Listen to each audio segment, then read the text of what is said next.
All right, let's see if everything's working fine as usual. Not hearing any in-game music. Okay, just no music at that moment. Looks like everything's fine, and welcome back to the stream. We are continuing our challenge, our solo challenge of clear the flying manor box. I more or less practiced everything. It's just now a matter of execution and making sure that we can actually get the tricky never-on shot when it's done. So, here we go. Once more into the breach.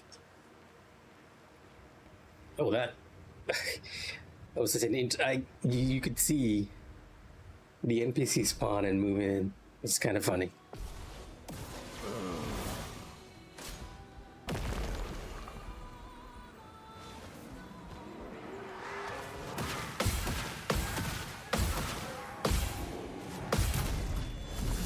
Once again, to recap, main goal for the fight is we're doing it at times 100 the HP, and we're trying to do it solo with Mael and Verso. Mael will be doing the first half of the fight, ideally, and Verso will be doing the second half. Our basic loop is to use as much burn stacks as possible and then just go on the offensive, right?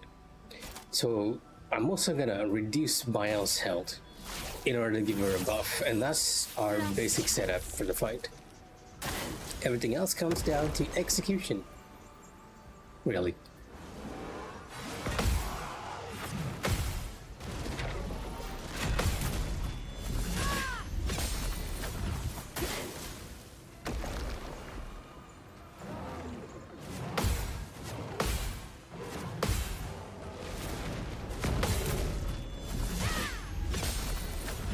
Still in our early stages, so we're not hitting too high. That is going to change a bit. I mean, technically speaking, we are hitting an okay amount, all things considered. Let's dance.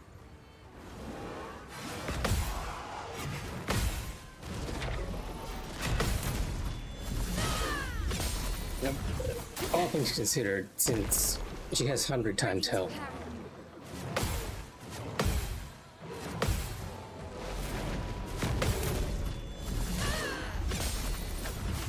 One more pyrolyze. I could have gone the damage route there as well, but I want to put in that extra stack.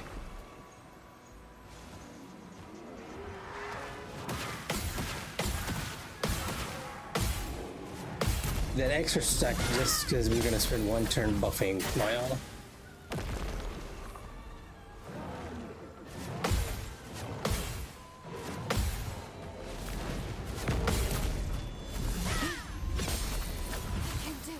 And now it's going to be burning canvas. Unfortunately, I don't think I have any sort of... No, I do have burning shots, but I do feel like burning shots doesn't really contribute as much if you're not going to use your entire AP bar. Like, burning shots plus basic attack is a very good build if you are thinking of doing a burn build.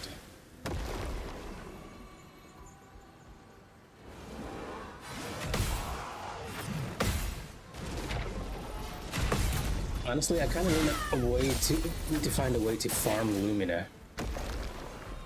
Let's dance.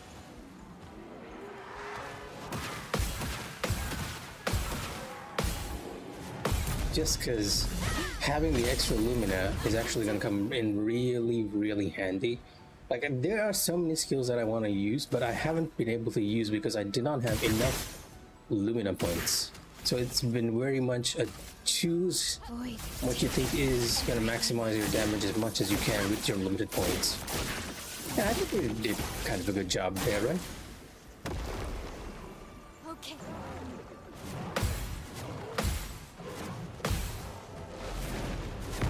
There's actually one skill which I have not learned, which I feel like I should have, and that is one passive skill, which allows you to do 20% more damage by expending 1 AP point.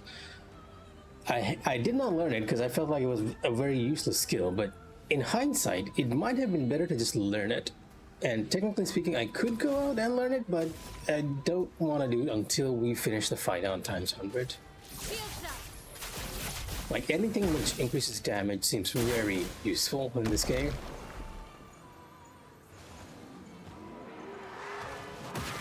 that was too soon. Yep, that is a death. I'm gonna kill myself here. And update our text over here. I'm not gonna send in the reserve team because that was clearly a skill issue. And we kind of need my, oh no, not 67 deaths. Oh my god. 7 deaths. I wouldn't be surprised if it went to 67 eventually. Eventually. Right, once more. Gotta make sure I keep my focus on musical. Like, you gotta wait until you hear the impact sound of that move. Otherwise, you're in trouble. Lots of trouble.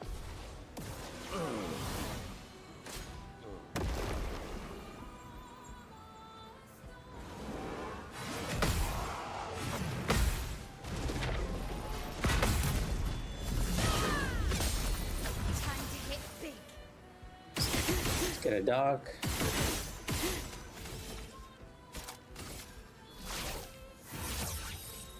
Last chance. Area HP. Not for the virtue stance, but more for the damage.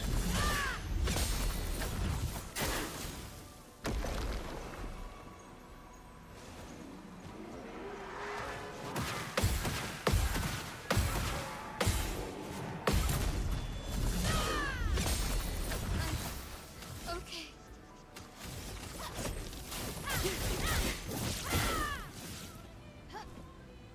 That was actually a pretty decent hit on Pyrolyze. 2 mil. It's nothing compared to the damage you can do from burning cannons. It's still pretty decent.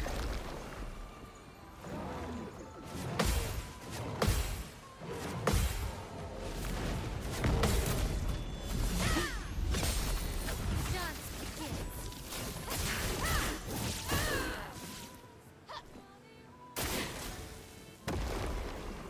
On me.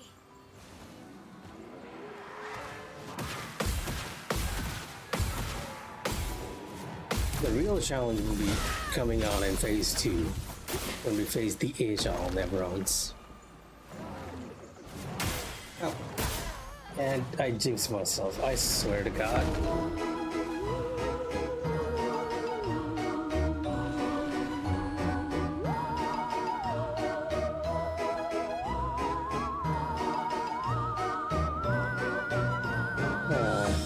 Interesting.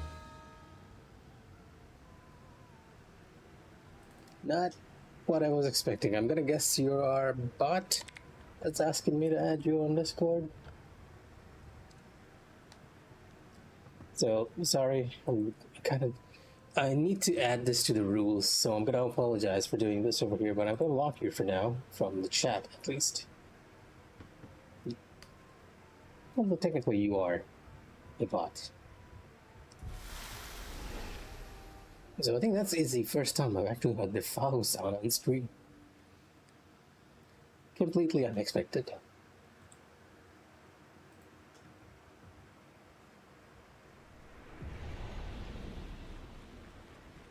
Anyway, let's try again. Like I said, the real challenge will be actually doing the moves on phase 2, but it's also kind of funny that I'm getting hit by the moves in phase 1, even though I consider them to be pretty easy. Let's dance.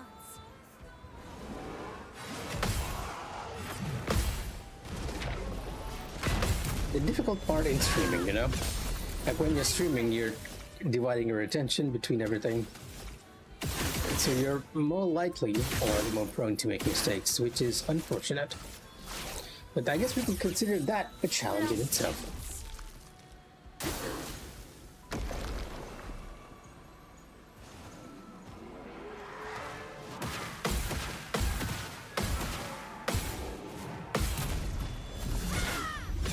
There we go. Let's begin again. Ready to parry.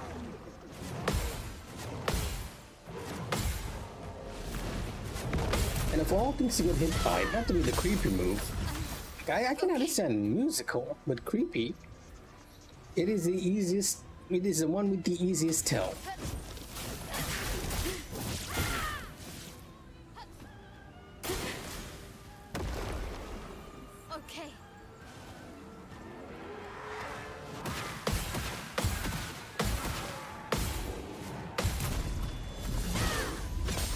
Musical is at least a bit. Okay, give me a second. Let's focus on our parries here. Yeah, musical at least is it's trying to trick the player a bit, so you're liable to get caught up in the timings. But creepy is very honest, a very honest parry.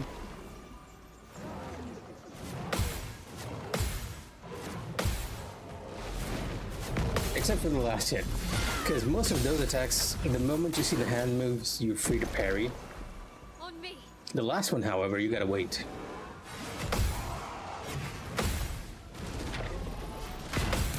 Powerful, on the other hand, is all about listening to that sound cue. And there are visual parries there as well, but I found sound to be the most reliable.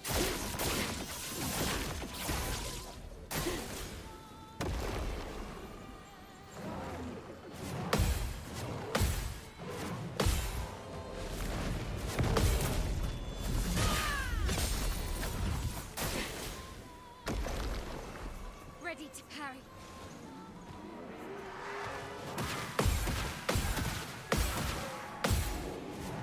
Also, it might be because I have the music low. I just realized that the trumpeteers are actually playing a little tune. I've never noticed that before. Mainly because I keep the music up high and the music actually overrides that little tune. We take a sip of tea here. And we can continue. We just wail on her for a bit. I mean, that's technically what we're gonna do until we reach 50% with Mael. And she is doing really good damage. Ready to parry.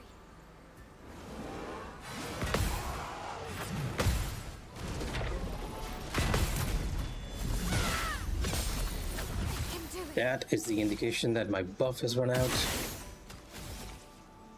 Put that up. There we go.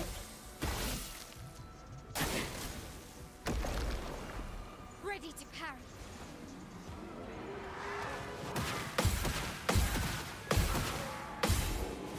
Yeah, I'm really starting to notice that the trumpeter is doing a little bit of a musical gig. Completely missed that before.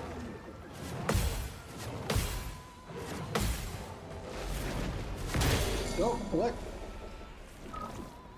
That's another death right there. Let me adjust our number.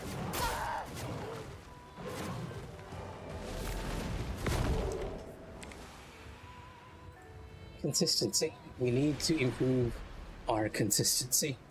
Nope, not reserve team. If we needed more practice, I'd probably bring in Versa to continue, but I know these moves. It's just I am messing up the timing. I say I know it, but I'm getting hit by it.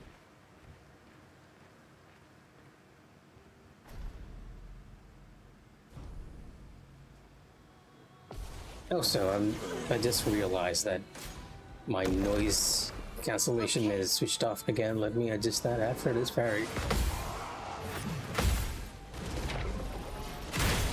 Okay, never mind. I was too distracted by the noise cancellation.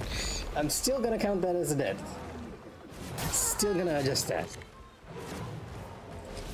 And now, let me head over to my mic and adjust that in the filters.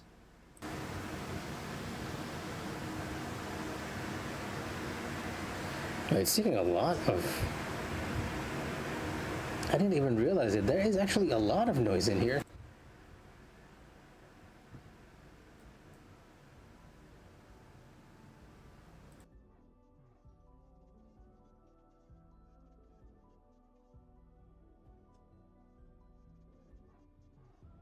Okay, how about that? Does that work considerably better? I'm not sure how I sound now though.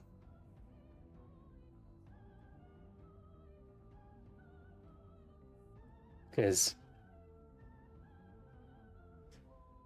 the bad part of noise cancellation is that it's gonna make my own voice sound really tinny.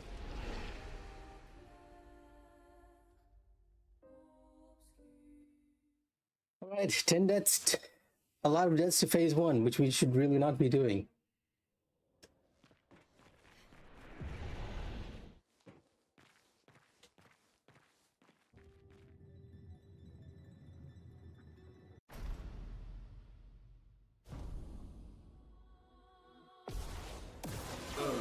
Like I said, streaming actually is kind of distracting, but again, treating it as a challenge.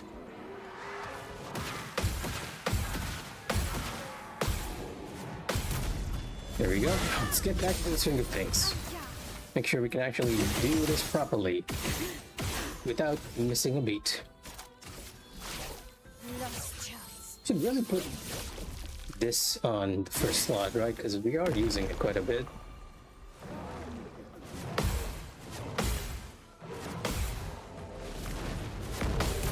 Yeah, the last shot is not honest. Like I said, the creepy move is very honest in its parry windows, Okay.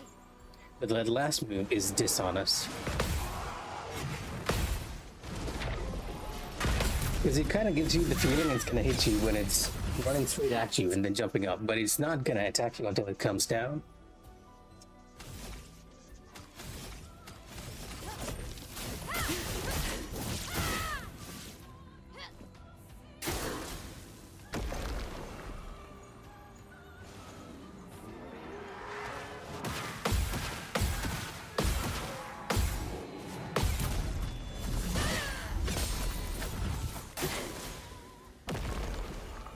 Okay.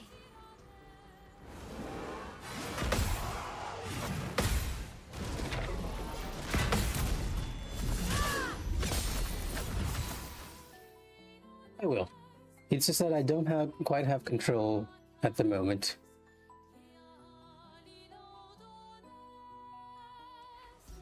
One thing we've been discussing on the channel is that we would rather not have bot follows and bot subscribes to the channel. And it's very unlikely a bot is going to subscribe to us, right? But still, we are going to remove those as needed because it's going to inflate our numbers and not really going to get anyone who's interested in watching the stream. Actually, while I'm here, let me open it up and might as well do it right now. I was gonna keep the focus only on carrying, but we might as well do it. We head over to the community. Oh yeah, okay, this is...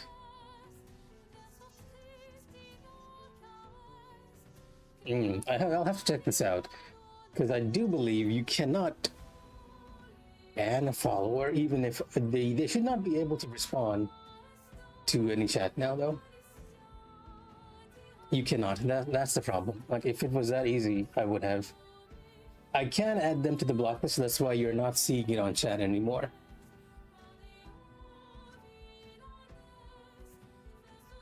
Yeah, back to this. We're still continuing our little adventure here. Kind of like strike of which turn I'm on, but we're gonna keep going. Ready to parry.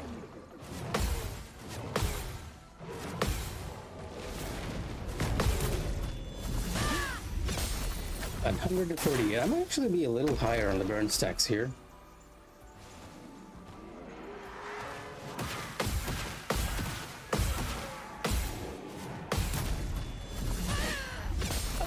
I think we came very close to phase 3, but we didn't get there. Like, the stagger bar you see around is how far I got. After that, I was pretty much stuck in phase 1 because I got like really careless.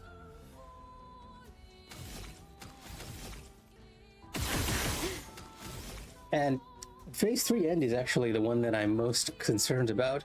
I mentioned this a few times. There is one move there that she only does once all through the fight, and I have not perfected that one.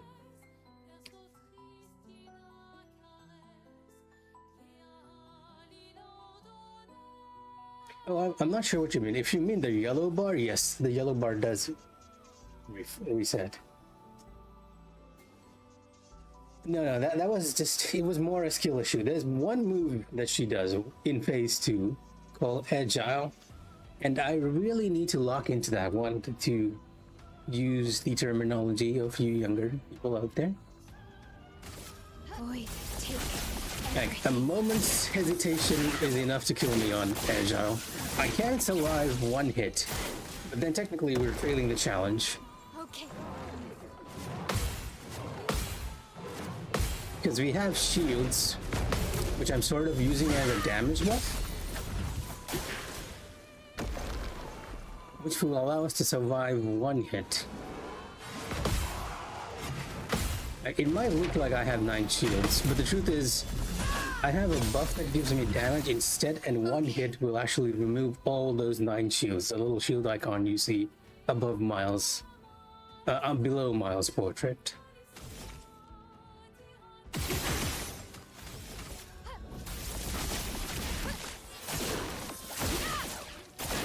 And after that, it's basically been me dying to phase 1.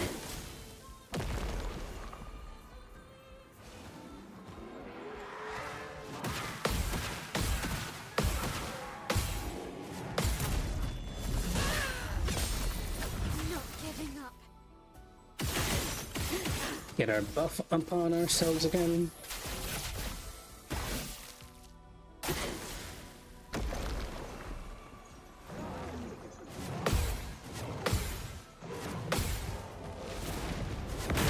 Oh, see, yeah. Stuff like that. It's very easy, like, if you phone it in to get hit by one attack and then it's completely gone, because that stun lasts very, very long. And when you're playing solo, that's pretty much a death right there. Nope, try again. And since I'm kind of getting used to updating this, where is my death counter? There we go, 11 deaths.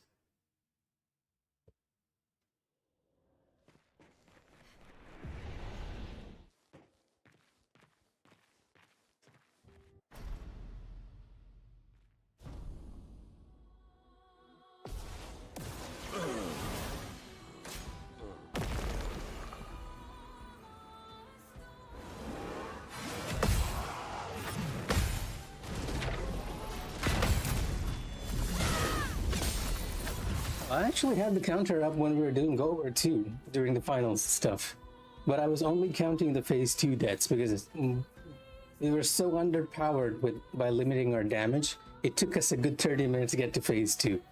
Here we are actually going to count phase 1 as well, because any deaths on phase 1 really is on me. Like, I know it might sound a bit arrogant, I know, but I know how to parry these. It's just the execution and the focus, I guess.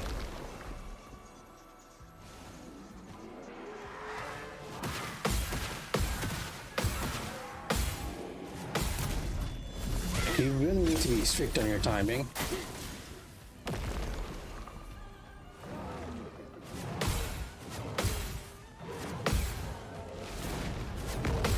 Even with that one, right? Just doing it off a beat is enough to get you killed.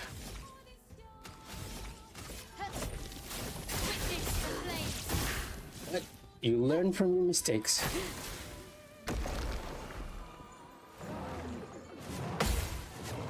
Hopefully, you learn from them.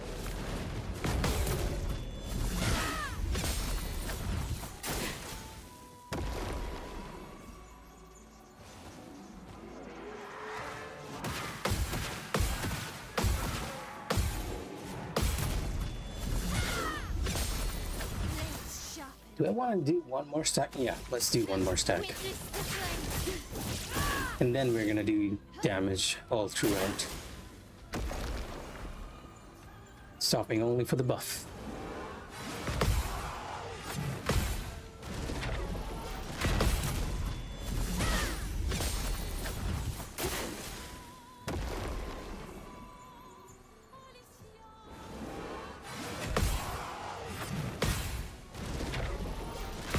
You know, the one thing that always catches me off guard is when Clea does the same move back to back. I feel like it's very rare for her to do that. So when she does a move, I'm always expecting the others. And when she does, it sometimes catches me off guard. That is actually one reason which got me during the latter phase. Because I have that mentality that, okay, she's going to do another move. That is not the case. Because after extendedly fighting her, she is prone to using the same move back to back.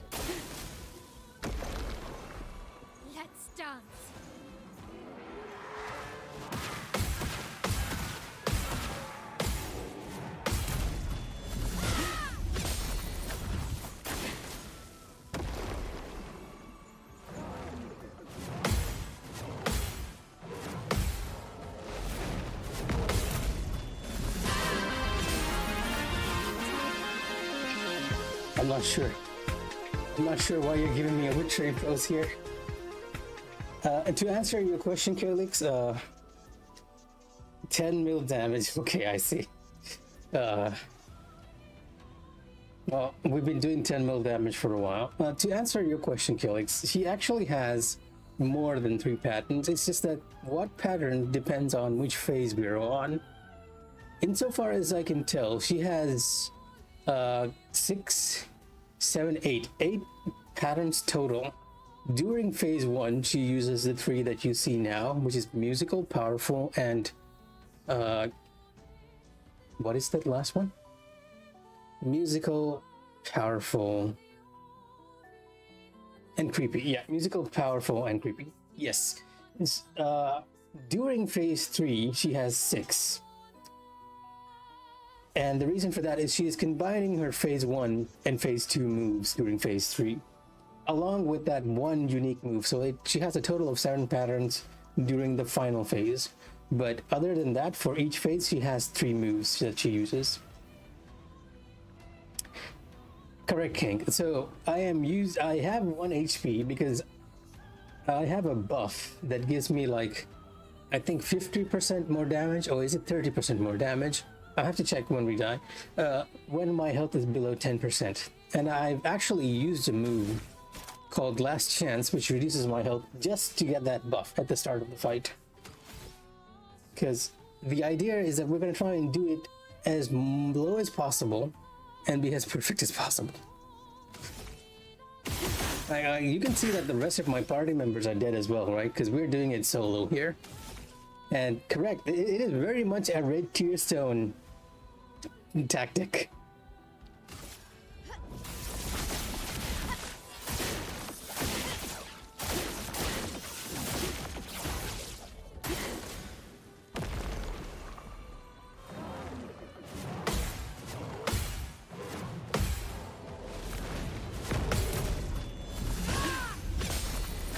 We're just applying as many buffs to ourselves as we can and trying to lower their HP. I'm gonna do far less during the middle portion when we switch over to Verso, because Mael actually hits a lot harder.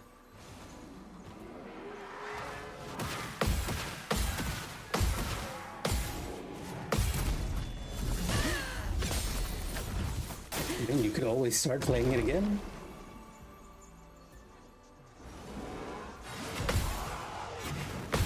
Dark Souls is waiting for you to come back to his world when PvP is inhabitants. I'm pretty sure there are still some very hardcore players, because I was playing Bloodborne the other day. On me.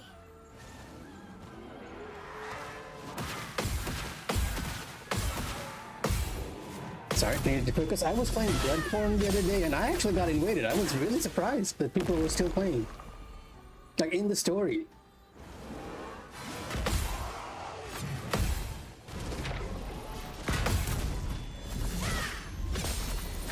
Can do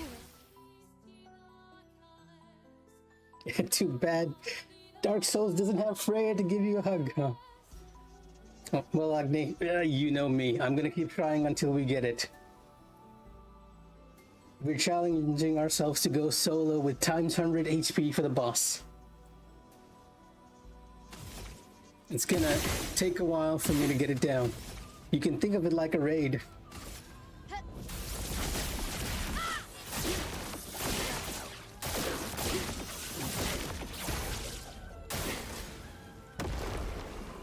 Okay.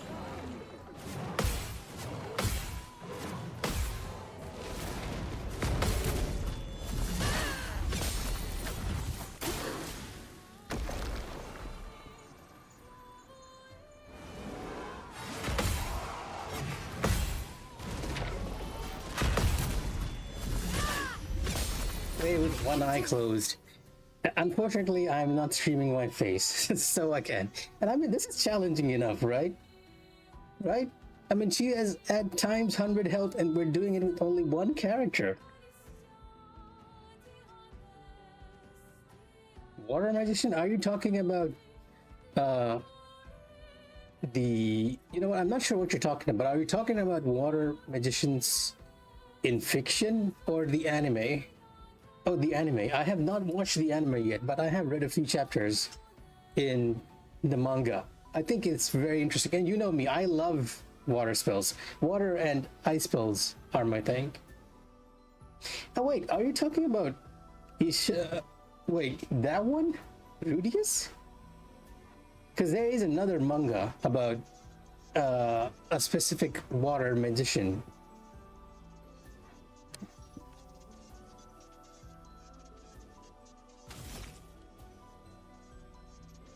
If you're talking about that one, and Rudius is a completely different character, because Rudius is, I know Ishoku Tensei is like very split for a lot of people for many reasons.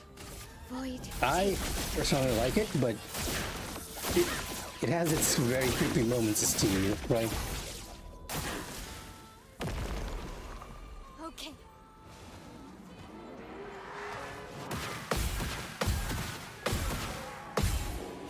'Cause I wouldn't think of Rudius as a water magician. His main quirk is actually Earth. Like, he gets the nickname Quagmire.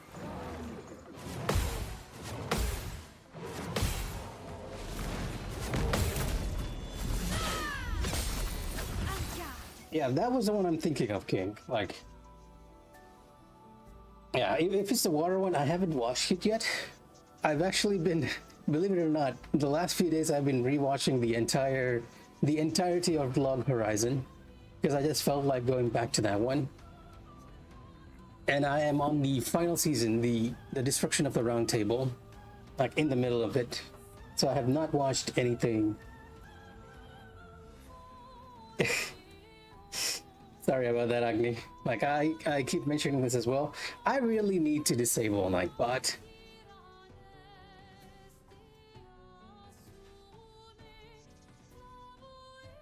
So, well, okay, yeah.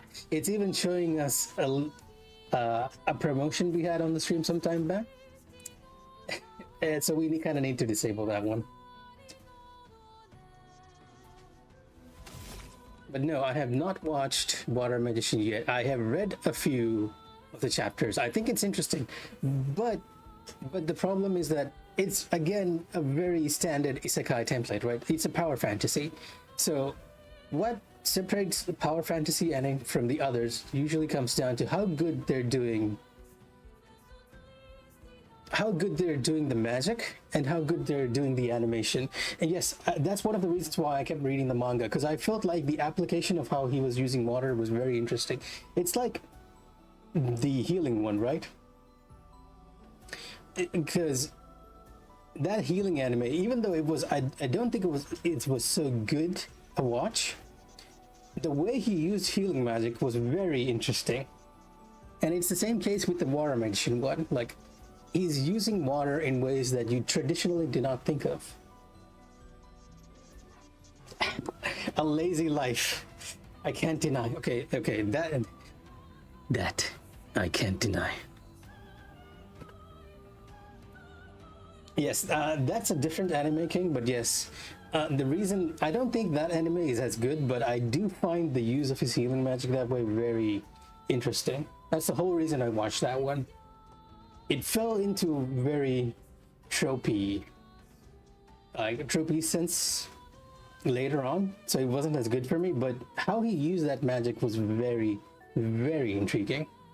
Also, we are almost at phase 2. Like, I think after a few counters, you're gonna see the second set of patterns here. And the pattern that I'm gonna have to look at is the one called Agile. Because that is the one that's most likely to get me. I'm surprised you haven't watched Eminence in Shadow. Eminence in Shadow. Okay, I'm going to take a moment to talk about this, right?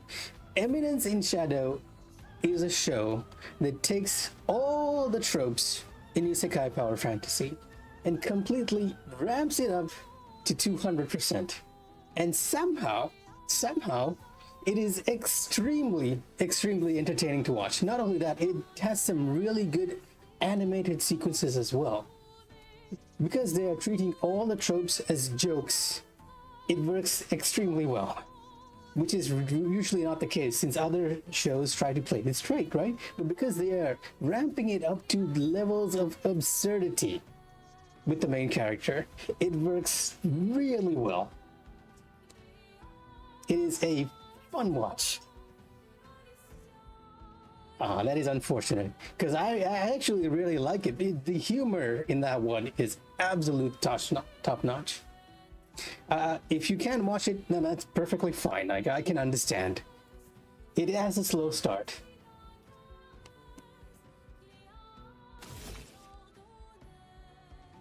Alright, like I was saying before, we're probably going to get into phase 2, so I need to focus a bit on the agile specifically. Even though I said that, I have a tendency to actually jinx myself a bit and get hit by the other moves. I'm actually going to have to do the buff here too, because we run out of powerful.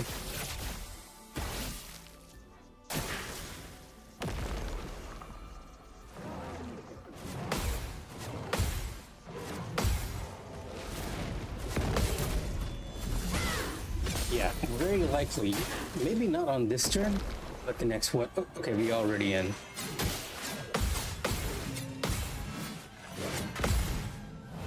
Okay, that is unfortunate. That is the one move I kind of needed to focus on, and now she's going to heal herself for tons. We get one chance, although technically I failed the challenge here because we got hit, but I'm going to keep going just for the practice. Oh, missed that shot. But that one move is the move that I really need to focus on because it comes out really, really fast. But as you can see, because we lost our shield, we're doing considerably less damage, especially during the counter attack.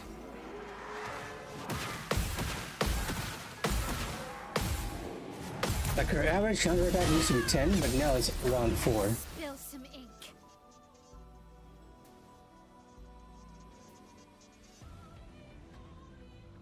The default T-pose.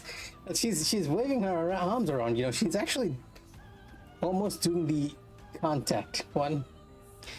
The reason for that, Calix, is because I've actually have a buff setup called Shield Affinity, which increases my damage for the shields I have. And Miles' weapon actually gets more counterattack damage for more shields we have. But if we get hit even once, we lose all of our shields. That's how that passive works. And you're gonna see a drop in my damage just from losing all those shields. So I'm intrigued about your proposal. I might not do it, but let's hear it. We're also kind of lacking 1 AP there. Need to increase our burn stacks because burning canvas is not doing as much at 50 stacks. A considerable loss in damage, so it's going to take more time to get to phase 2. Well, technically, get to 50%, not phase 2 per se.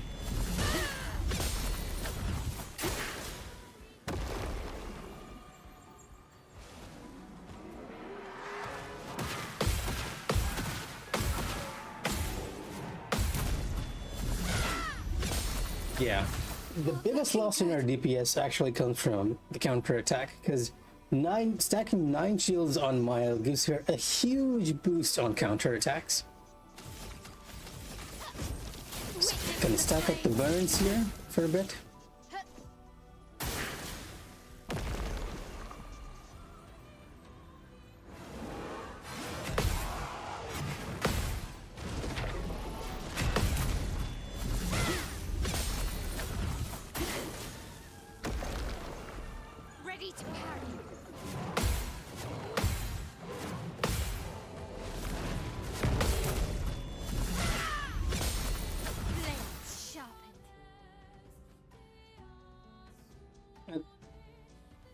See, okay. Okay, you are very fair to Judge King. I know him personally a bit in life, and this is very up his alley. But the thing is, doing that setup, my PC is already burning just from streaming this on 1080p. Correct, Agni. Mael is voiced by Shadowheart. That's one of the reasons why a lot of people like this character. You could tell immediately that she was voiced by Shadowheart, right? Like, even I could tell when I started the game.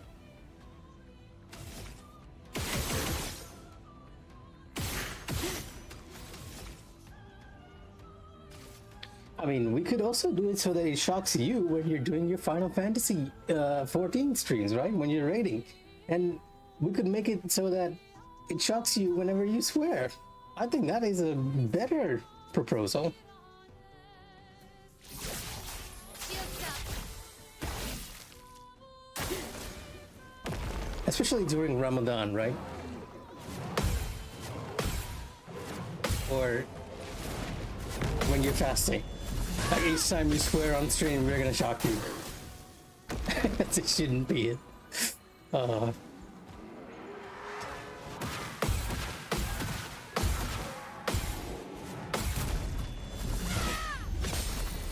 not giving up. Not if you enjoy being tortured. Oh no, Agni. Mr. Fire God, are you showing us your tendencies here?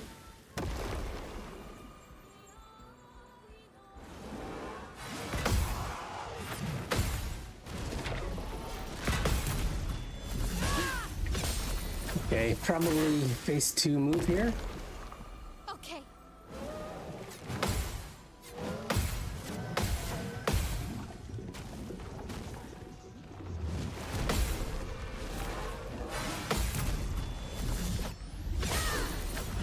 I'm okay for most moves except for the agile one. The agile one I really, really need to focus on. I'm pretty sure he means you. Not if you enjoy being tortured.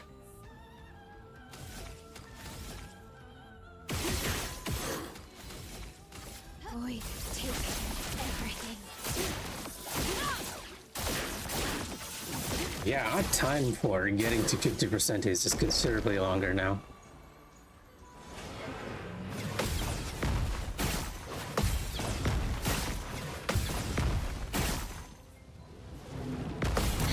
This move is actually one of my favorites, like the wild move. It's a very fun parry combo. It's like parry, jump, R2, R1X, R1X, R2, R1X, R2. It's a very fun pattern.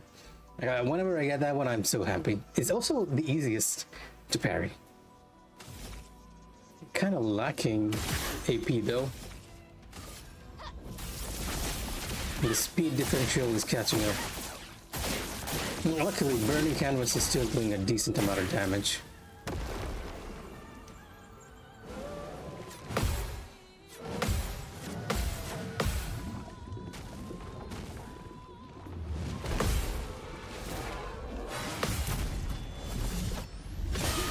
Well, I mean, I'll probably watch Water Magician tonight when I'm having dinner.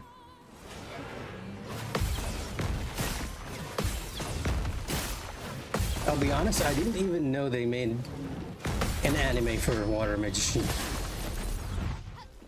This will hurt. Because it's taking longer, right? I'm not too worried because as soon as we get to like 50%, we're gonna have to switch over to Verso. She has one move she does around 50% that will completely remove a character from the battlefield, at which point we're gonna switch over to Verso and then continue doing it. Unfortunately, I know this is a pretty unhealthy thing on a lot of people's end. But in our house, we actually eat like really, really late. Yes, correct. Part of the reason is, earlier before I used to work in places which required a night shift, so it didn't really matter as much. And my household has kind of gotten used to it.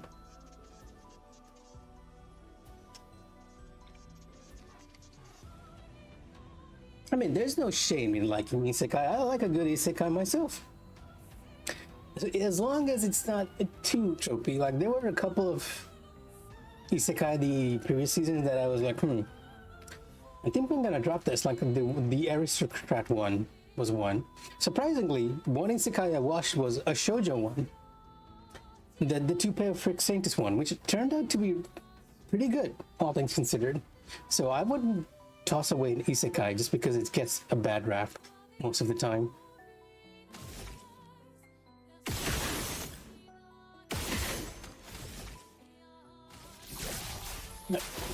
Back to buffing.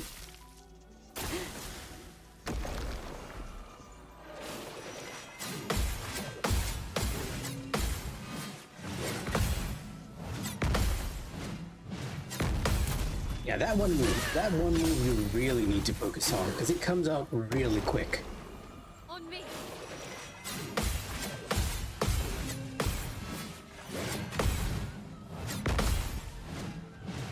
But I swear, whenever I say, like, whenever I mention using that move, she uses it twice. Almost like she knows that it is the one move I'm most weak against. Truck could cat keeper. So I'm not sure if you guys know, there's actually a manga about Truck-kun itself, where the manga follows a truck trying to send people to other worlds. It's humorous. I wouldn't exactly call it the best, but it's a pretty fun read when you have absolutely nothing else to read.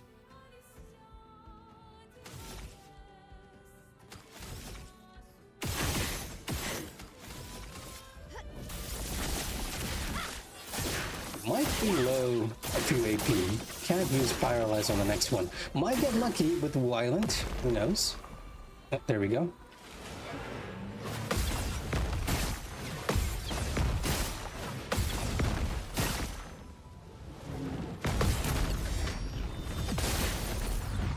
It does seem like she's listening to me.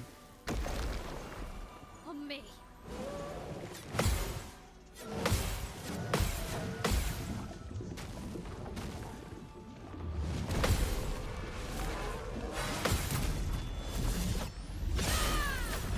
Not giving up. I don't know. Like, I'm pretty sure every one of us who's watched an isekai has thought of that question, but I honestly don't think I'm gonna be doing well in any isekai world. Right? Because I'm so used to living in this world. We'd like to think we'd make a huge difference, right? And it's gonna depend on whatever cheat power you're getting. Failure frame felt slightly edgy to me, Agne. It was an okay watch, but I felt like it fell into the tropey category later, especially when when the hero starts meeting up with the princess, the elf princess. I did watch it through, but I felt like it was on a bit of the edgy side, right? Because he's going out there to prove everyone is wrong in a way. But to answer your question, the reply is actually very simple. I would love to be isekai'd into the world of Final Fantasy XIV. Because that is a world I'm very intimately familiar with, right? If I was isekai'd back into the past or another fantasy world, I'll have to learn all the rules, learn all about the world. But with Final Fantasy XIV, I know quite a bit about the lore and the world itself, and how the skills and everything functions, right? So even though I might not be able to like look at a menu and use the skill, I will have a general idea of how it works. Okay, as long as I'm one of the warriors of light that gets transported into the future by Luke Saw, I'm okay, even if it's before Bahamut. Oh no, where you get isekai instead of going to heaven or hell. Oh, that sounds terrible. That sounds like a call for suicide right there.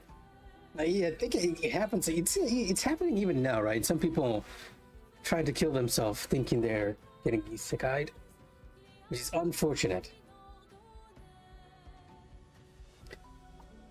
And who knows? I mean, technically speaking,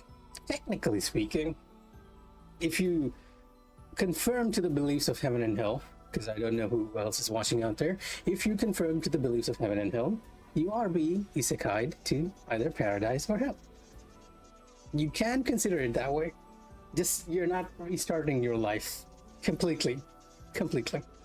It's an odd way to think about it. It might even be a bit sacrilegious, so I'm gonna stop here before I say something worse.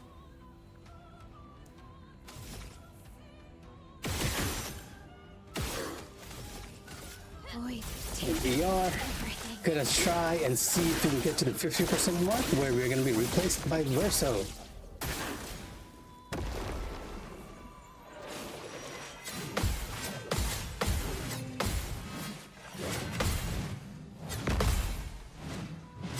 she's using that move a lot.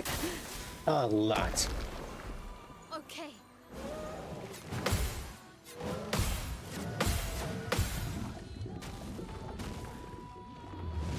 I also think this move is pretty cool, right? The way the big version hides the dualistic that's coming in from the back. Yeah, Matrix, you could think of it that way as well. The Matrix. Like, do you really want to go into this? Is something that's I think done really, really well, and I'm gonna go back to Log Horizon because I've been rewatching it. When Shiroi gets to the Log Horizon world, he considers the possibility of a war with the people of the land, and we are very used to. Okay, I'm going on a tangent. I know we're playing Expedition here, but he considered the possibility of war with the people of the land, right? So, do I think a normal person can function in a world like Saga of Tanya the Evil?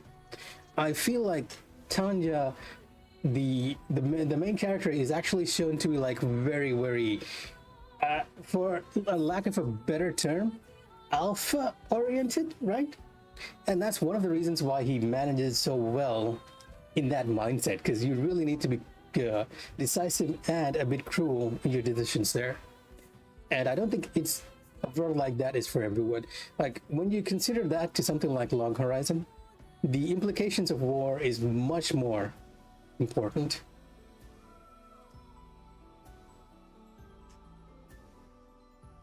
What do you mean you watched it? Of course you watched it. I watched it. I think it's one of the best ones out there. It's one of the best animes which gives you that feeling, the David and Goliath feeling. That's the whole reason I like watching that show, that the underdog winning, right? But more than that, Belle in that game, in that anime, actually does a great job of character development. I think almost every character in that goes through a really good character arc, including the spin-offs if you watch those. Okay, now you guys are distracting me with all this anime talk. We are trying to get to 50%, and we're almost there. Almost there.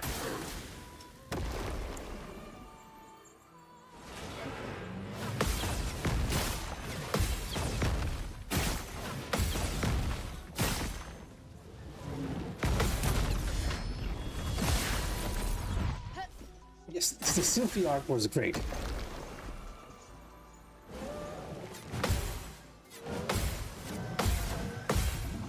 I feel like each arc afterwards, for each arc they somehow managed to top it.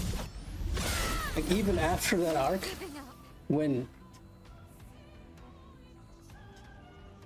the main goddess of that faction actually lights up the town and frees Belle and the inhabitants from the charm curse, that I felt was like an amazing moment too, right?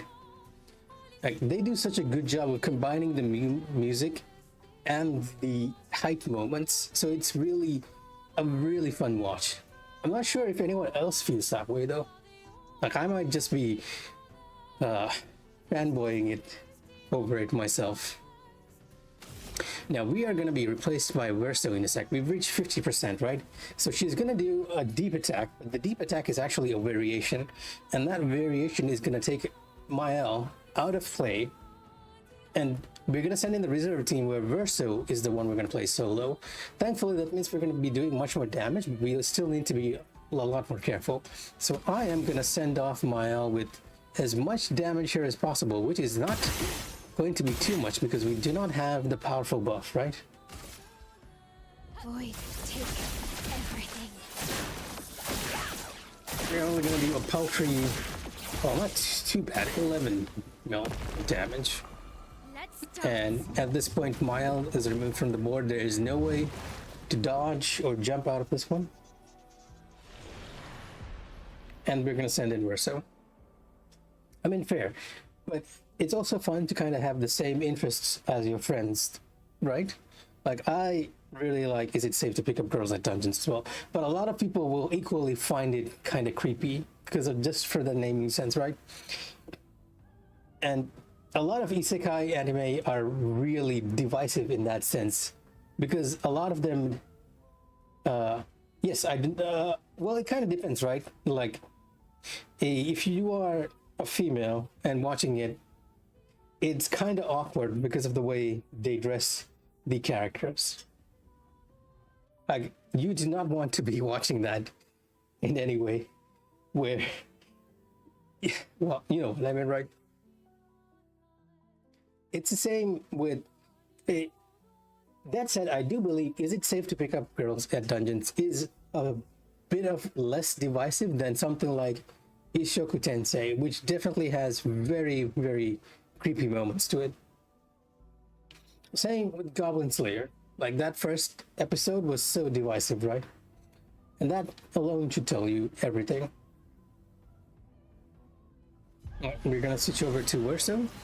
CL is gonna die here because we're doing this solo.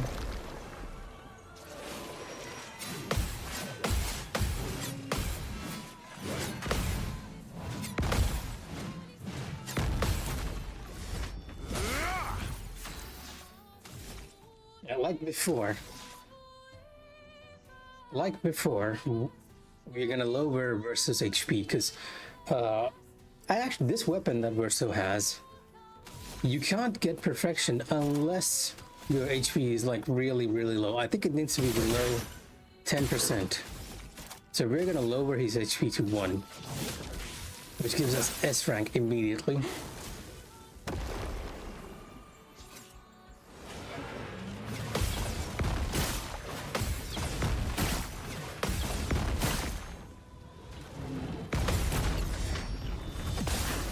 I didn't say I would loved it for how he rages.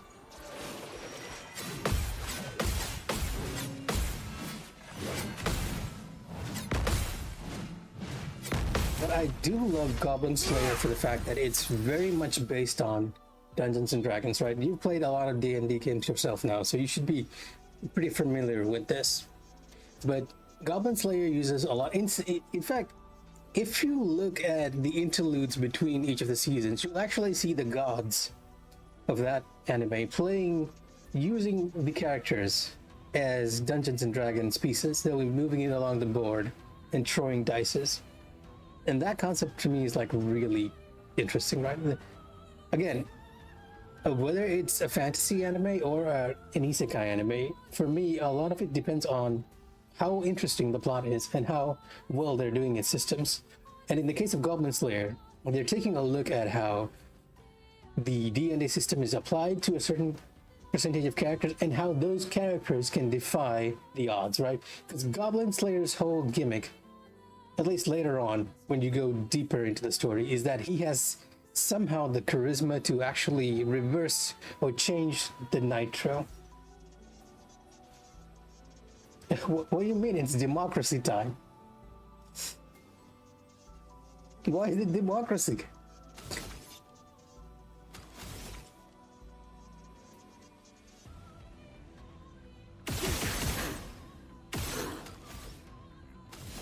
Ah, yes, okay. You're going in. You're going into Helldivers. Fair enough. Not a change I suddenly expected when we're talking about anime here. Just try it.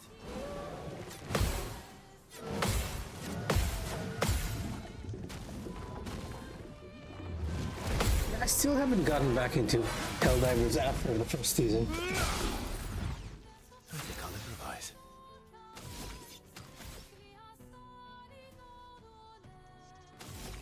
That is an easy one. And the fighting anime that I've enjoyed the most is Hajime no Ippo. It's if you consider the old season, it's a pretty old anime, but I think it's one of the most interesting ones out there. Now, unlike Mael, where we're trying to get burn stacks and do as much damage as possible using burning canvas, Verso will be using only one move, Phantom Stars. That's it. And we're gonna rely a bit on luck to see how much damage he does, because he has a passive buff that either doubles his damage to 200% Just try it. or halves it to 50%.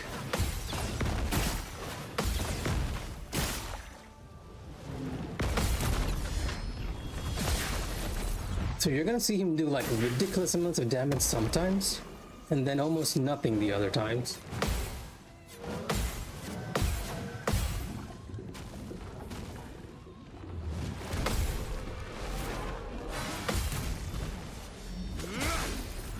Like right there, that 12k is probably from the 200% boost, right? Ashura and Baki. Right? It's a good watch, but not my favorite. Because I feel like Hajime no Ippo kind of gets more into the mindset of what it needs to be a professional athlete, right? Like if you haven't watched it, I can't recommend it enough. It's so good. It's pretty old though, if you want to start watching it from the beginning.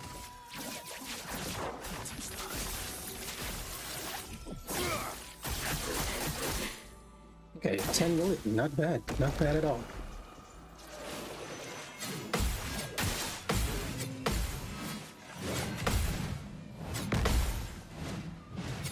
Yeah, I really need to be watching for this move, because that is a lot of heals he just got from getting hit.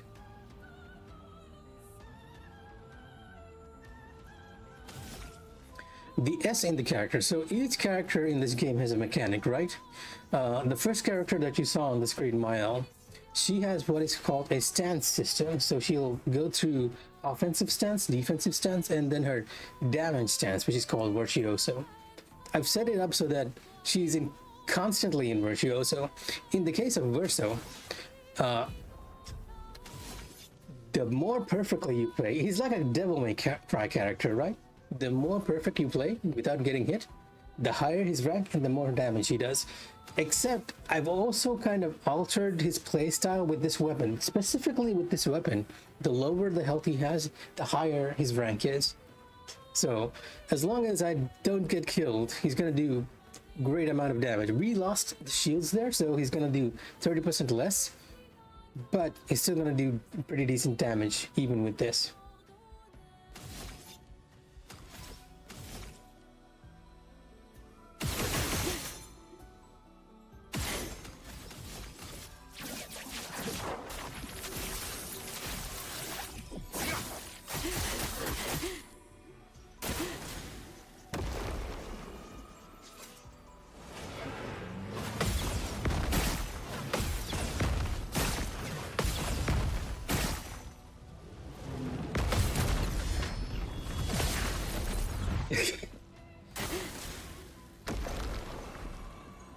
I think that is the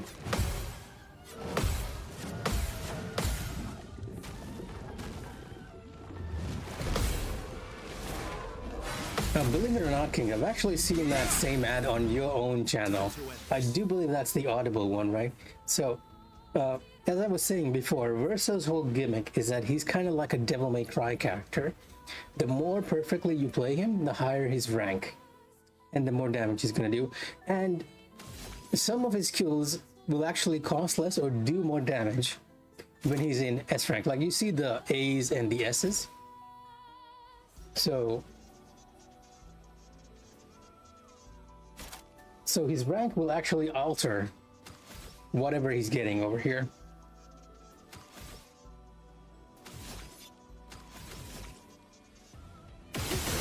And not only me, I'm not sure if you're aware that you're seeing that same ad on your own ones.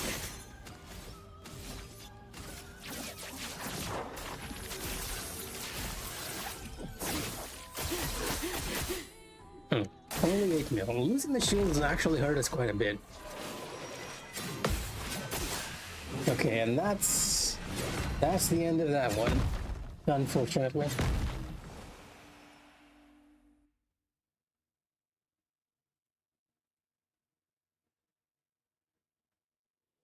I'm gonna try once more, and then we're gonna shift over and call it a day, right?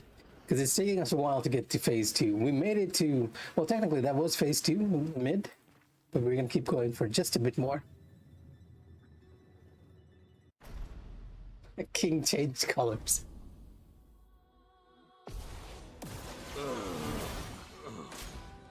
I think your window refreshed, and that happens sometimes. Oh my god! Oh, Dance begins. well, I'll only fail a few more thousand times, Agni, before I finally manage to get the clear. It's interesting you say that, Calix, because on my end, you're the only one who's green. Everyone else is in gray. Not. I'm afraid I can't show it to you because I'm looking at it from the OBS window.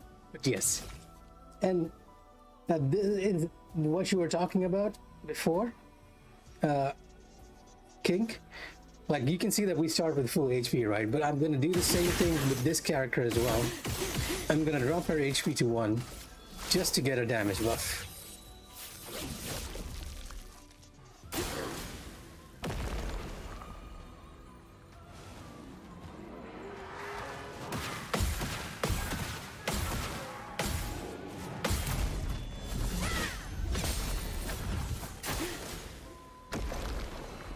Ready to parry.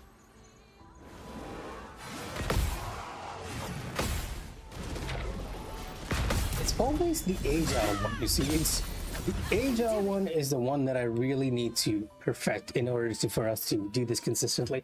Also, I forgot about the death bar. Let's count that up to 12, not 112, 12.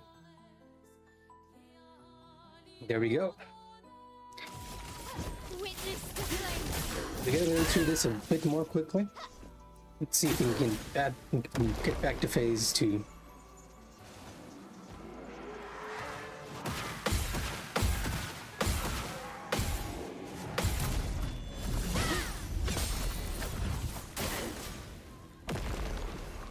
Ready to parry.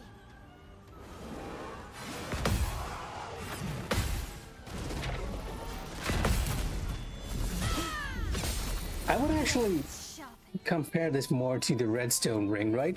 Because with Elden Ring, you were doing that move to get the blood blades, which is not the case. We're not unlocking a special move, but we are getting a damage buff.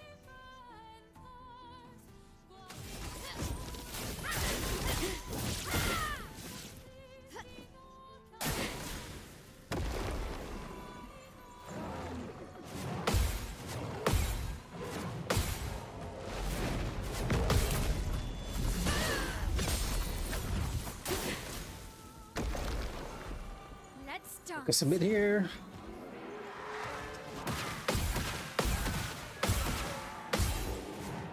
So you kind of need to focus on that musical one. Yeah. Oh, what did you realize? Oh yeah, okay, maybe not the blood blades. I might have been mistaken because I feel like, okay, I'm mistaking it for rivers of blood because whenever I see someone bring out that blade and stab themselves in an Elden Ring, I'm expecting them to do rivers of blood. Oh no, oh come on. That would be dreadful. I can barely hit some of these attacks, so just imagine if we had it on 2 times speed. You're gonna up the challenge even more. I guess one thing you can do is you'll be looking at different tells, right? And one of the reasons why we can't do it on 2 times speed is maybe we might see that move here, is that a lot of the moves in Expedition 33 is actually tied to sound cues.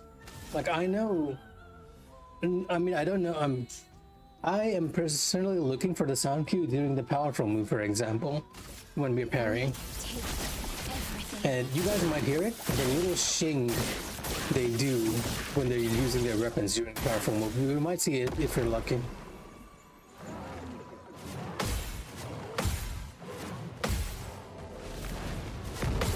Like even Creepy has a sound cue.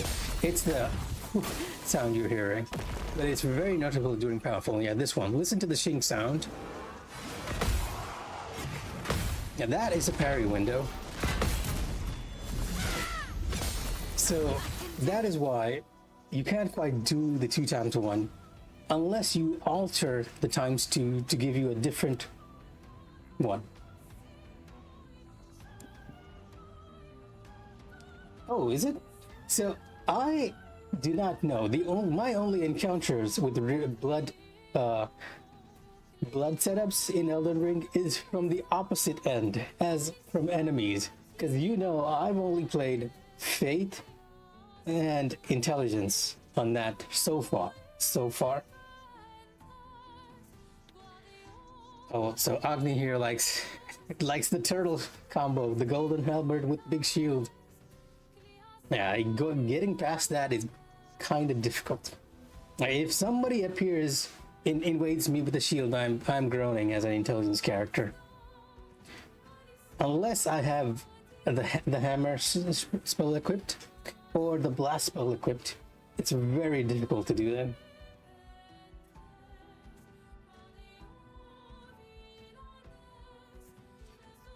Yeah, maybe in time, when I'm thinking of doing Elden Ring again, we might see another build.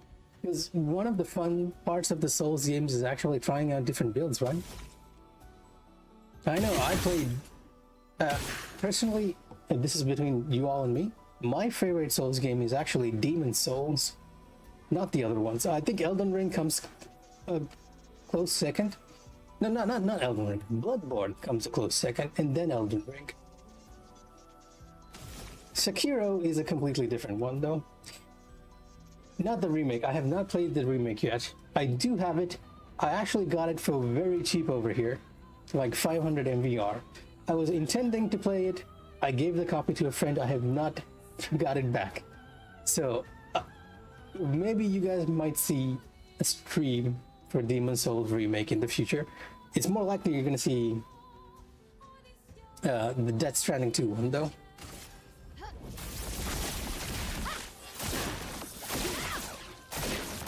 I might even try out the Golden Halberd build that Agni has mentioned.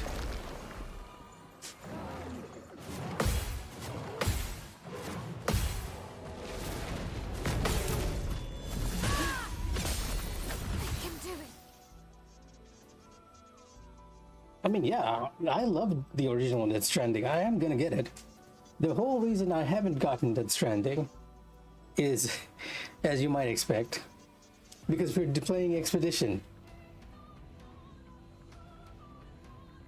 Wait, what's so based? Liking Demon Souls is based? When did this happen?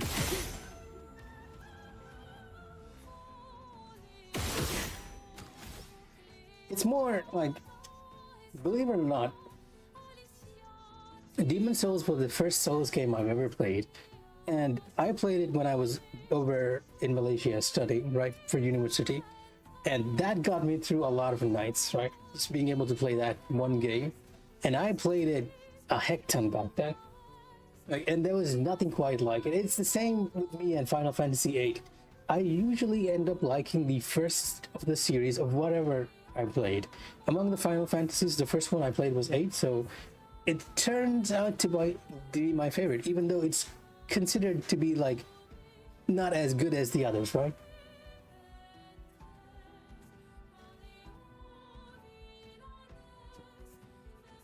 I mean, I was studying too. All right, well, okay, maybe I was not studying because I don't know if you guys know this, but I actually completely failed my university.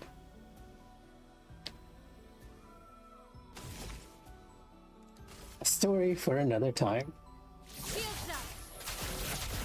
The Golden Halberd. The Golden Halberd. Ready to parry.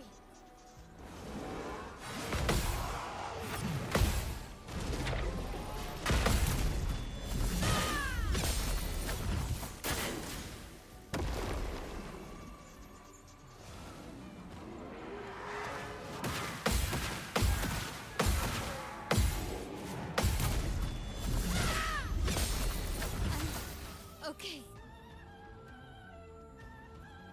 Oh, yeah, I mean, I remember the Golden Helmet. I'm thinking, like, how well would it contribute to a Paladin build, right? Because we were thinking of Paladin for Elden Ring. And even though, technically speaking, Paladins do use spears, I'm wondering how well it fits into that archetype.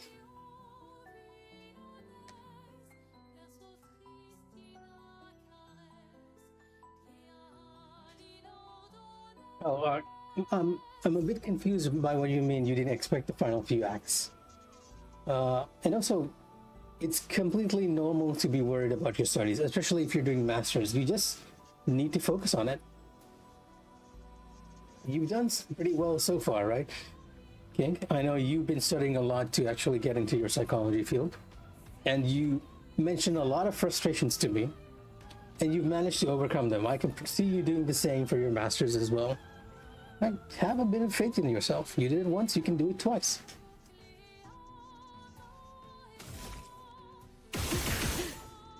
No, I should have been using Pyrolyze here, not burning canvas. Take everything.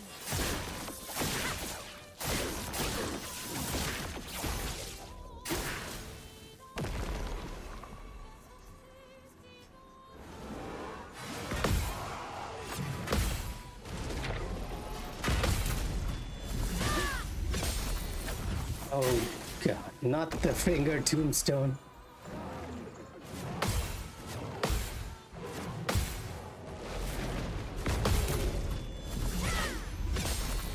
Finesse and grace.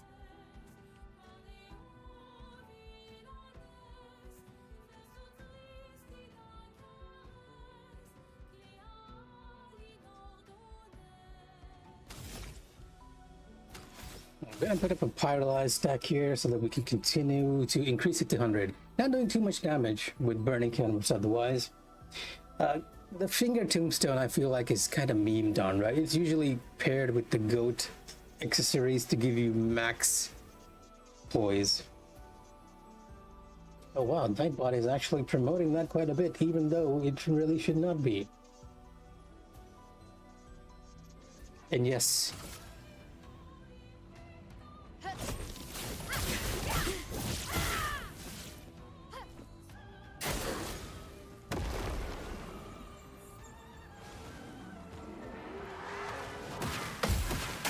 oh, okay, that's a death right there.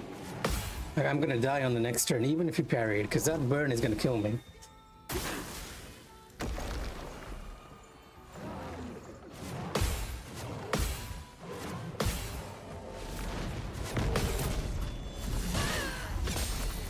can do. Yep, there we go.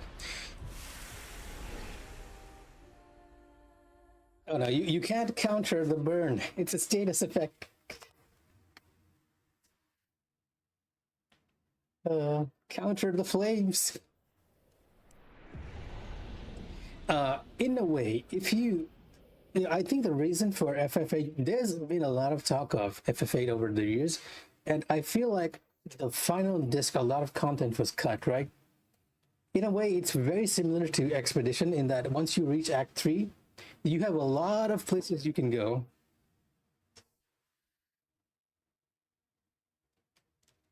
God damn. Okay, give me a sec. I think I heard something drop. We'll be right back in a bit.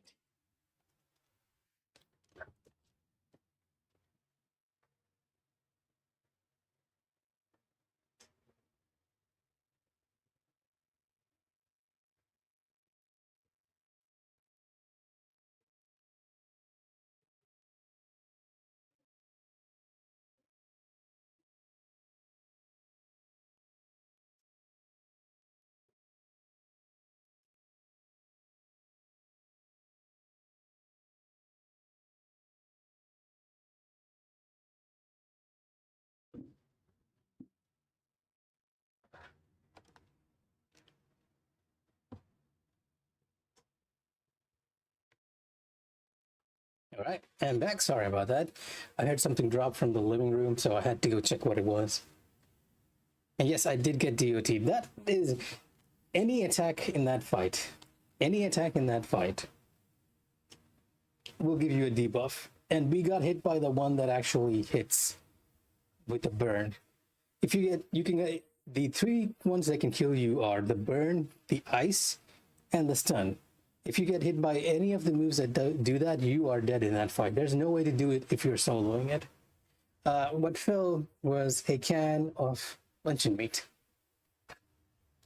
So yes, the reason for FF8, I think, feeling like very mayhem is because a lot of content was cut from the final disc So if you do not go around exploring, it feels very sudden with time compression and everything happening. If you do all the side content, it actually feels like, okay, pretty filler, right? But you can't do much there too, because time compression has happened and a lot of places are locked off. All right, Agni, have fun in Helldivers. Go spread democracy for justice and liberty.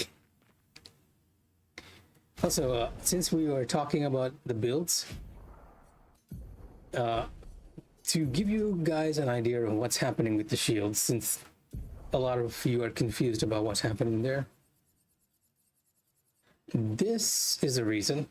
Like, I have 30% increased damage while I have shields, but receiving any damage will remove my shields completely.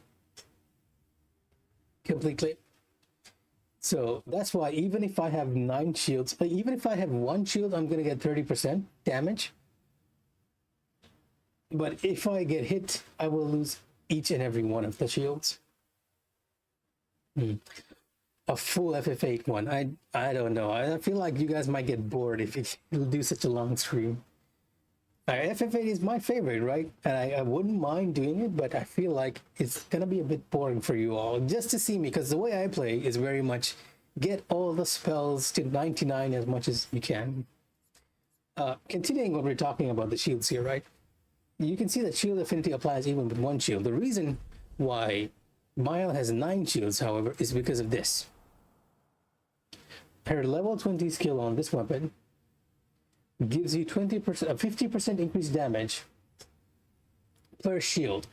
So what is happening is that when Monoko and Lune dies, if you can go into there, when Monoko and Lune dies, they are giving shields, like 3 shields to Mael, and she's getting 3 shields on her own from her HP going down. And those 9 shields are what's giving her that amazing counterattack damage. That's our basic build right now. As you can see, I have 0 points on Mael.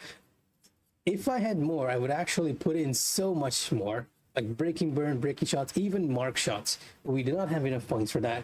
The same applies to Verso, but instead of doing burn stacks, I am actually relying on this.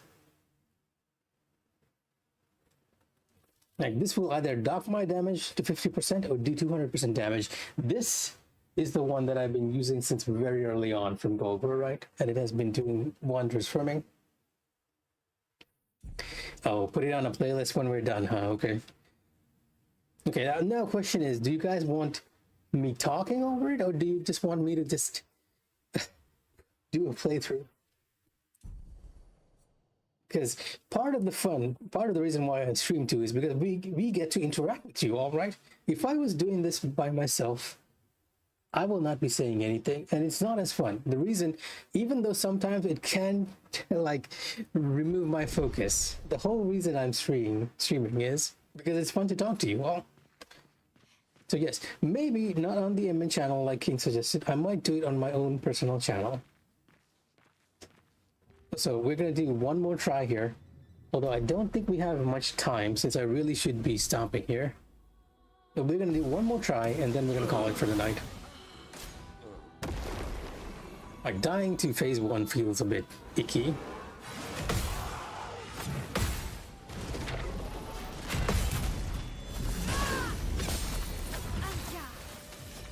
Like, it always feels a bit icky because we've done these moves 100 times. Oh, so I kind of forgot. Before I completely forget, we are gonna crank up that death to 13. Like, yeah, the reason why it feels icky is because we've done these moves dozens of times, right? So when you get hit by something you know you can counter, it feels really bad. And at that point, it's really a skill issue on your end. And I mean that very unironically. It's a skill issue on my end.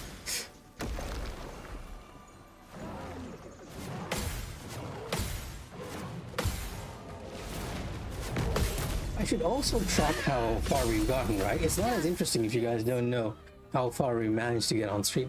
Maybe when we die, I'll look at the replay and take a snapshot of the bar and put it up on the stream next time, so we know how much progress we've made.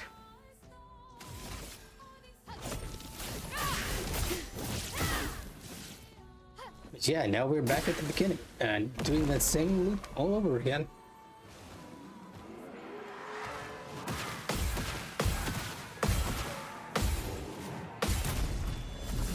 I was mentioning this before, I'm not sure if any of you heard it. One moment. Gotta focus here. Make sure we actually do our parries. Yeah, when the boss does the musical one, right? The musical attack. I didn't notice it before, but the trumpeteers actually do a little musical gig of sorts, a little musical tune. I didn't hear it because I had music set to pretty high before, but now I keep hearing it always. You just don't notice it in the heat of learning the fight, right?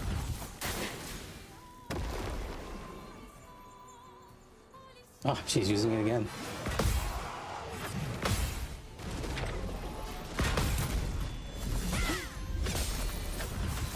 The one thing you need to watch out for is when she does the same move over and over again. It's very, like, again, it's very, very unlikely she does it, but like mentally I always think, okay, yeah, she's done powerful, she's gonna do another move. So when she does the move back to back, there are times when it will catch me off guard, so something I need to keep in mind for the future. Okay.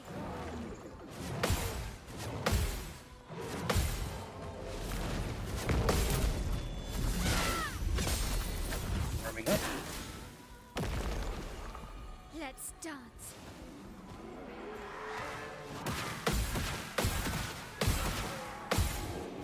Like, if you listen closely to the musical one, you hear a sort of whistling tune in the background. It's very faint, but it's there. It's almost like a distraction. I don't think you can use it as a sound cue though, because that move, with the sound cue you're really looking for is the sound impact and not anything else.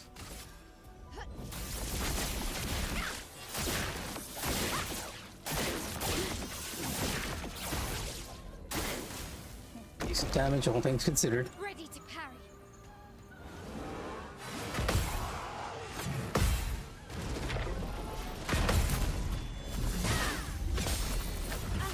Okay, now we're not doing decent damage because I have lost my powerful buff.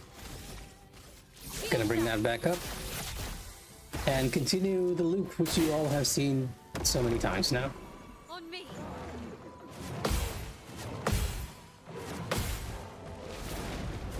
At least 13 times the number of my deaths. On me.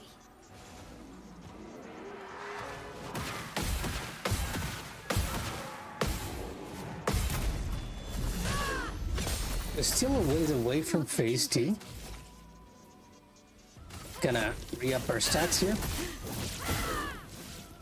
I do believe a couple of burning canvases will edge us closer towards it.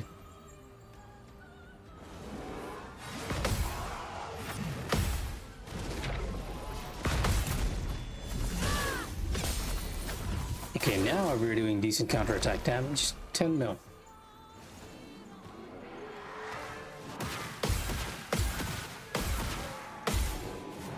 The power of Shield Affinity plus Jaroom really showing there. Jaroom being the one that's giving her a 50% damage up for each shield she has on her.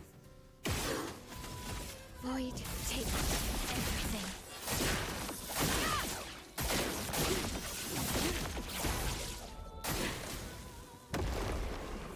Okay.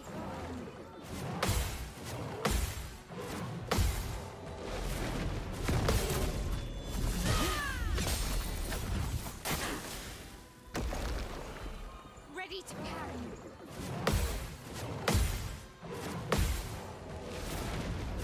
See here, there I needed to focus again because again I wasn't expecting her to do the same move twice. She does do it. You just have to remember that she does. And I do believe this will be our last shot before we'll need to rebuff. And on the next loop, ideally, it should be in phase 2.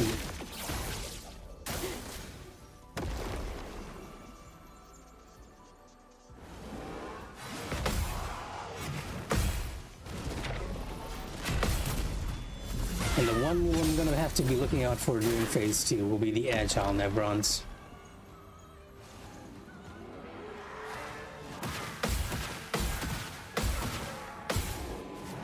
That's the one that's been getting me. The agile ones. Okay, here we go. Buff time. We're really close to phase 2, so gotta be a bit more careful. I'll probably get it after the first counterattack. If not after the first counterattack, during the second one.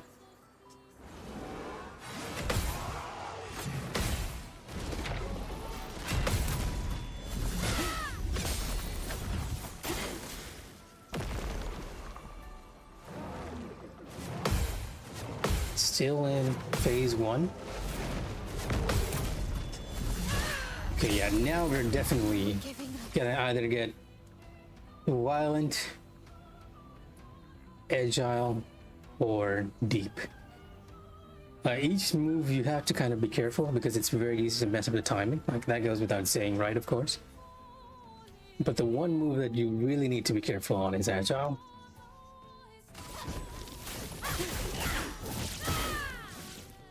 Kind of end up hating that move. For me.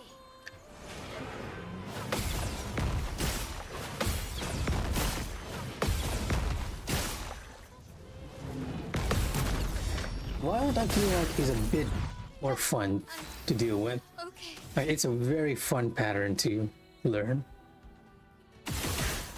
And not too difficult to parry, all things considered. And you want to be looking at when the speed ramps up during their attacks.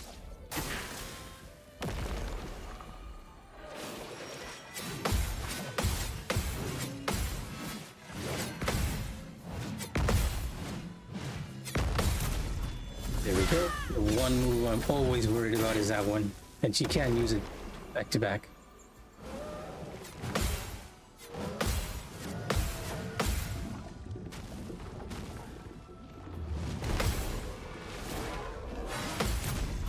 Deep, I think, is a very cool, like, presentation-wise, it's very cool that they hide the dual state behind the Virgin, right?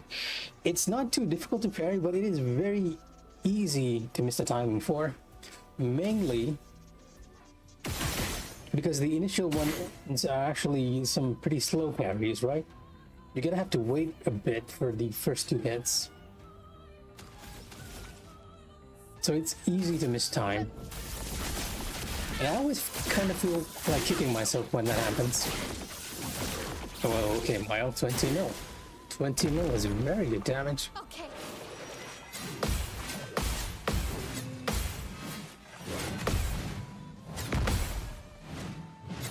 Even for this move, if you're not careful on the last one, it can catch you off guard.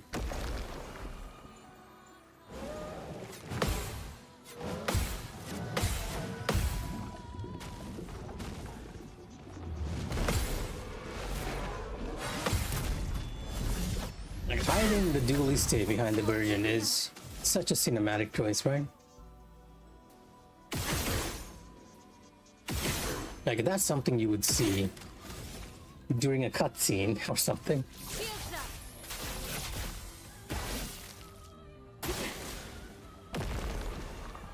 Let's dance.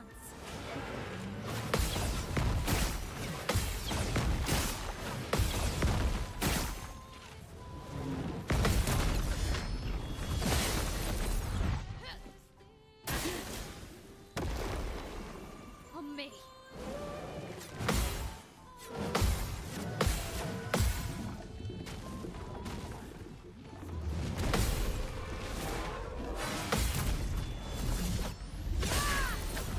Time to hit Oh, big. okay. You're really hitting hard. But with that, I do believe we're gonna say goodbye to Manor because she's gonna be taken off the board. Void, take We've reached 50%, and Verso is gonna come in and replace her.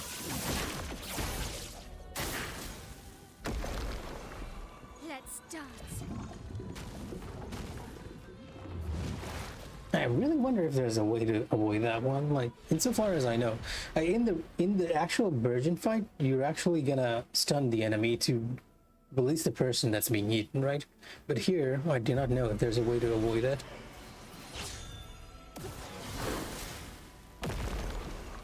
Not impressed.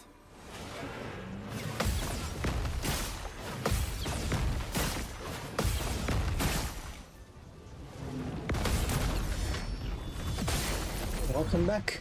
Let's have some fun. I believe you might be the only one left now, but thank you for coming back. So why? I thought you would be on Mecha Break with Jack. What are you doing over here? Or are you playing Wizard 101 again? I am the immortal. Bring it on.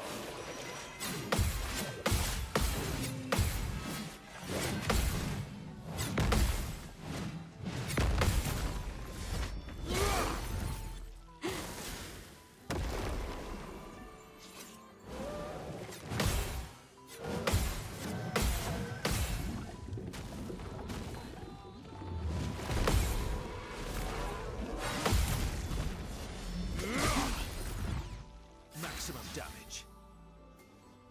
Bard, your true calling class in any PvP game is the class that allows you to kill enemies without getting yourselves killed.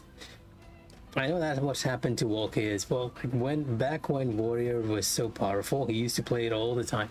Because a Warrior on front lines during, I think it was the end of Heavensward and the start of Stormblood, was really overpowered. And that's the same for, and it used to be the same for, I think, Machinist for quite a bit, because Machinist had that one attack which could kill people just randomly, drop them to 0. And now it's Bard, right?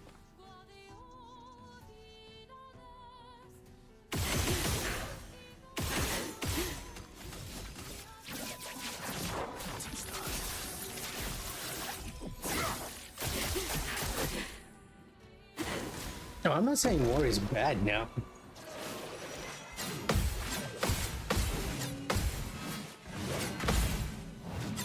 But war, back during the Heavensward and Stormblood days, they were overpowered. Overpowered. That's the difference.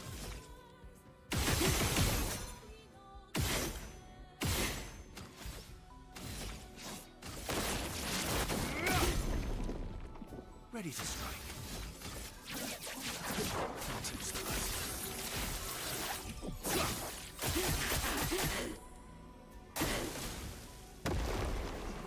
Just try it.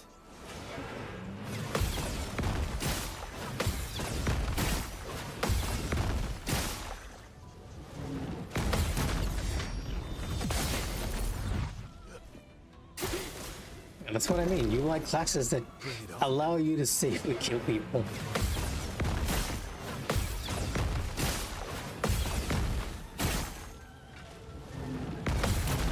Well, that is a decent amount of counterattack damage right there. Like 8 million plus 4 million, 12.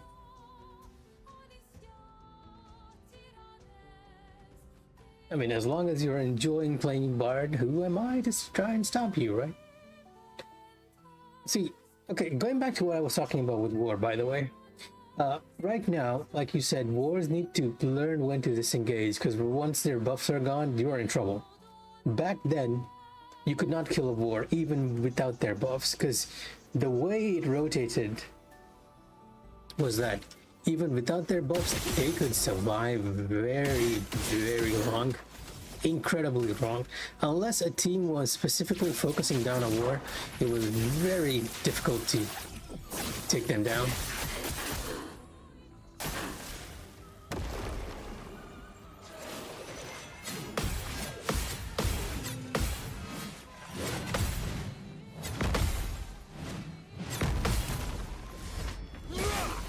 I think I'll improvise.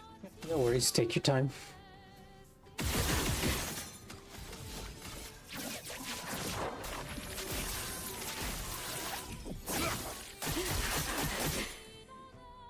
We didn't get too much damage there, did we?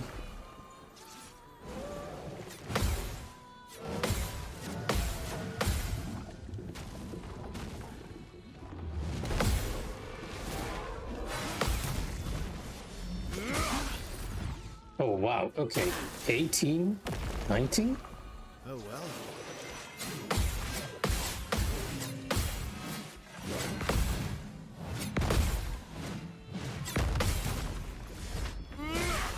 Cut him down. All right, take care. No worries. I'm actually gonna hop off after doing this one as well, so don't worry about it. Well, this is just one last run for the night. Technically speaking, I'm actually way over time, because my intention was to actually do this for only 1 hour. But as you can see, it's almost 1 hour and 45 minutes something. But since we are in phase 2, I might as well get as much practice on the agile nev runs as I can.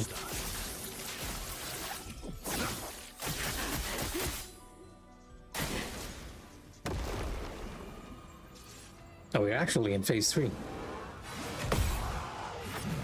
Because she's now doing her moves from phase 1.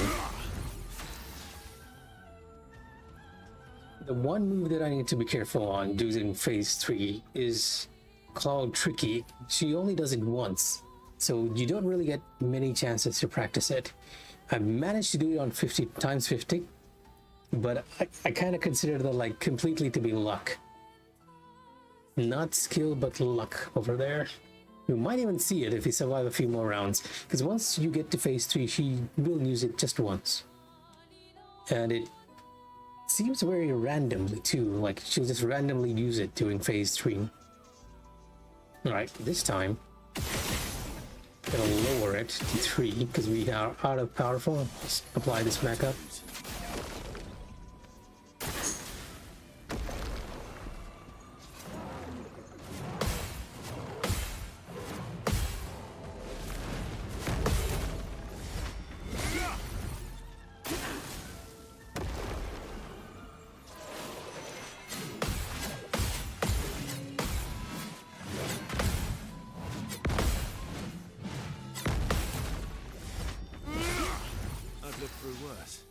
Live through worse, you and me both. I think that's something that everyone who's lived in this era can safely claim.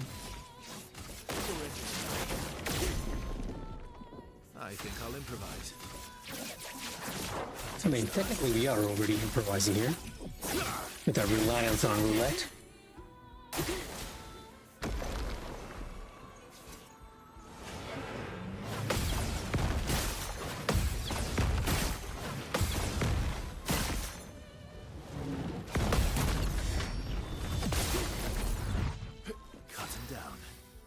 Cut them down.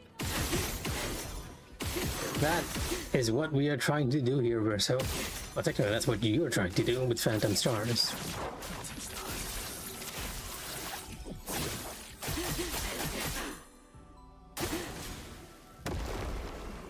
Alright, here we go, Tricky.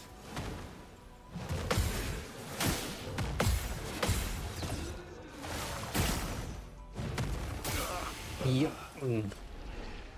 Okay, I was not expecting to die to that final hit, because the final hit is actually pretty easy to parry. The one that is getting me is the second hit. I'm gonna have to get there a few more times to actually learn that one, but hey, that will be our progress for tonight. I'm gonna update our death bar here. 14 deaths at times 100 challenge, and I'm gonna call it. If anyone's watching, good night, take care, wherever you are, and have a great day. Bye!